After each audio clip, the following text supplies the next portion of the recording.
வடமராட்சி கிழக்கில் வந்திருக்கிறேன். எனது பெயர் பத்ராயன் செல்வன். வடமராட்சி கிழக்கில் வந்திருக்கின்றேன்.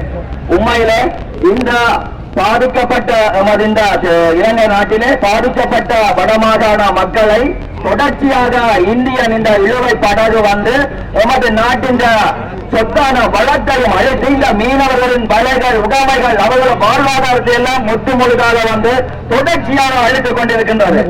2 வருடத்துக்கு முன்பு வடமராட்சி கிழக்கில் 2 மீனவர்களை துடிக்க படகில் உறங்கிக் கொண்டிருக்கும் போது இந்திய நிறுவன படகு இடித்து போட்டு போயிருக்கிறார்கள். அவர்களுக்கான அந்த குடும்பம் அல்லோலப்பட்டுக் கொண்டிருக்கின்றது.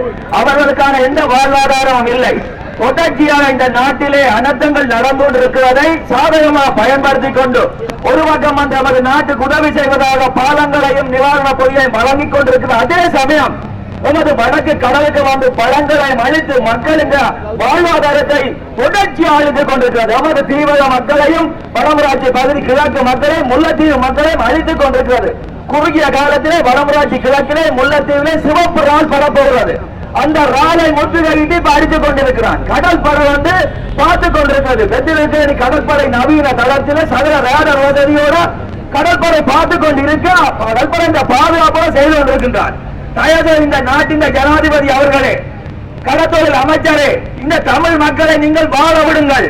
உங்கள் அரசியல் நோக்கத்துக்காக எம்மை பலிக்கடாயாக்க வேண்டாம். இது வடமாகாண யாழ் மாவட்ட மீனவர்கள் மீனவ சமூகங்களால் ஒழுங்கு செய்யப்பட்ட இது ஒரு சார்பிலான ஒரு ஆரம்ப ஆர்ப்பாட்டம். இதுக்கு கடத்தொழில் அமைச்சர் சம்பந்தப்பட்ட அதிகாரி நடவடிக்கை எடுக்க தவறுன்னு வட யாழ் மாவட்டத்தில் சகல பிரதேசங்களை முற்றுகையிட்டு தொடர்ச்சியான போராட்டத்தை நடத்துவோம் என்பதை ஆழத்தரமாக இந்த மீனவ சமூகங்கள் சார்பாக கேட்டுக்கொள்கிறேன். நன்றி.